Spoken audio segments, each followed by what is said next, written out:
ओम नमः शिवाय। दोस्तों, जय श्री महाकाल। मैं नरेंद्र वर्मा आपका भक्ति स्टोरी व्लॉग में एक बार से फिर स्वागत अभिनंदन करता हूं। दोस्तों, आज मैं आलसी ब्राह्मण की कहानी बताता हूं। एक अवंतिका नाम गांव में एक रामधनी नामक अपनी पत्नी रमा के साथ गांव में ब्राह्मण रहता था। ब्राह्मण कुछ नहीं करता था, सारा दिन केवल सोता रहता था। एक बार उसकी पत्नी रमा को गुस्सा आया। उसने रामधनी ब्राह्मण को बोला, उठो, जाओ, घर में कुछ भी खाने को नहीं है और कुछ बाजार से लाओ, जो भी तुम्हें करना है करो। परंतु रामधनी फिर सो जाता है।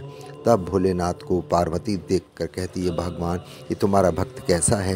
ये सारा दिन सोता रहता है और अपनी पत्नी की बात नहीं मानता है। इस प्रकार भोलेनाथ कहते हैं, मैं क्या बताऊं, ये पिछले जन्म में गधा था और मेरा एक भक्त था।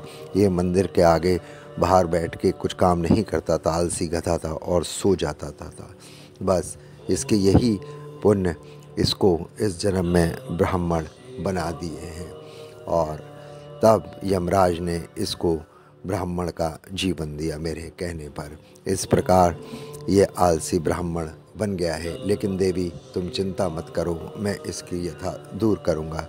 इतने में रमा फिर आती है, देखती रामधनी ब्राह्मण सो रहा है। तब वह सोचती है, इसको उठाने के लिए क्या करूं। तब वह एक उपाय सोचती है, क्यों ना इस पर एक बाल्टी भर के पानी डाल दूं। और वह थोड़ी देर में आती है, ब्राह्मण को फिर उठाती है, कहती है, उठ जाओ, नहीं तो मैं तुम्हारे मुंह पे पानी डाल दूंगी। लेकिन आलसी ब्राह्मण को कोई फ़र्क नहीं पड़ता और वह मज़े से सो रहा होता है।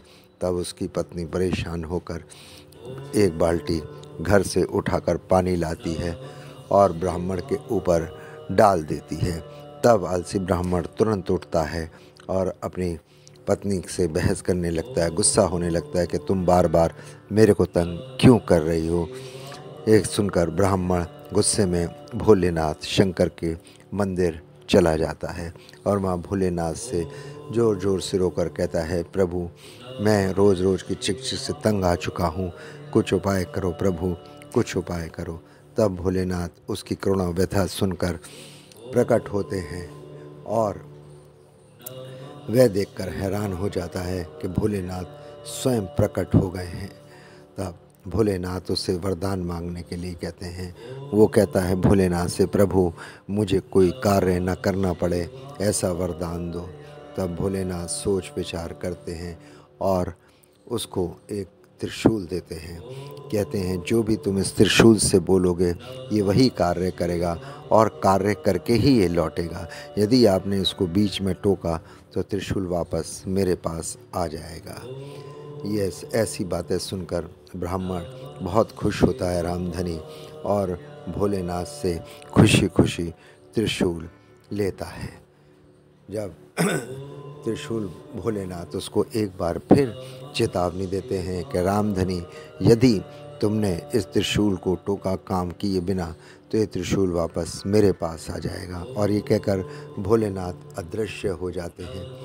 तब ब्राह्मण रामधनी बहुत खुश होता है और सोचता है कि आज अपनी पत्नी को बताऊंगा। तब वह अपने घर जाकर सारी बातें बताता है। कहते, लो, जो भी कुछ करेगा आज से त्रिशूल कार्य करेगा।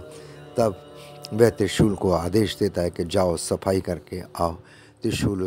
फिर त्रिशूल को आदेश देता है, जाओ खेत में से मेरे लिए गेहूँ ले आओ। त्रिशूल वो कर देता है। तब त्रिशूल को आज्ञा देता है कि जाओ बगिया में पानी डाल दो। ऐसा कहने पर त्रिशूल उसका आदेश मानता है और सारे बागवानी करके वापस त्रिशूल उसके पास आ जाता है। यह देखकर ब्राह्मण बड़ा खुश होता है कि त्रिशूल को जो मैं कहता हूँ वही मेरी आज्ञा करता है। अब ऐसे बड़े अच्छे दिन कटने लगे। एक दिन वह दिन में सो रहा होता है, तभी लाइट चली जाती है। वह त्रिशूल से कहता है, जाओ पंखा बन के मेरी हवा करो।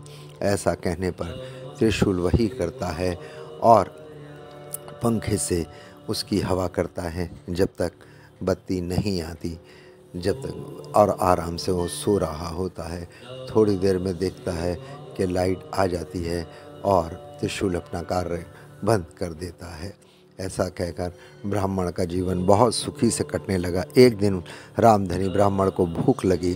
तब उसने आदेश दिया कि जाओ मेरे लिए बड़ा स्वादिष्ट खाना लाओ, ऐसे में और मेरे को अपने आप ही मेरे मुंह में जाए। त्रिशूल ने ऐसा ही किया और रामधनी ब्राह्मण के लिए बहुत ही सुंदर खाना पकवान आए और वह खाने लगा। अब उसका खाना शुरू हो गया, एक से एक पकवान उसके मुंह में स्वयं ही जाने लगे। जब देखा रामधनी का थोड़े समय बाद पेट भर गया तो उसे बड़ी तकलीफ़ हुई, लेकिन उसमें से खाना नहीं रुका। अब उसने सोचा यदि मैं इसको खाने को रोकूंगा तो ये त्रिशूल वापस भोलेनाथ के पास चला जाएगा। आलसी ब्राह्मण बड़ा परेशान हुआ। तब वह समझ गया और भोलेनाथ से प्रार्थना की, हे भोलेनाथ, मैं समझ गया कि आलसी इंसान को नहीं होना चाहिए और आपने मेरे को बड़ी कृपा की। आपने मेरे को ये सबक दिया कि आदमी को स्वयं अपना काम अपना पूरा करना चाहिए, निर्वाह करना चाहिए।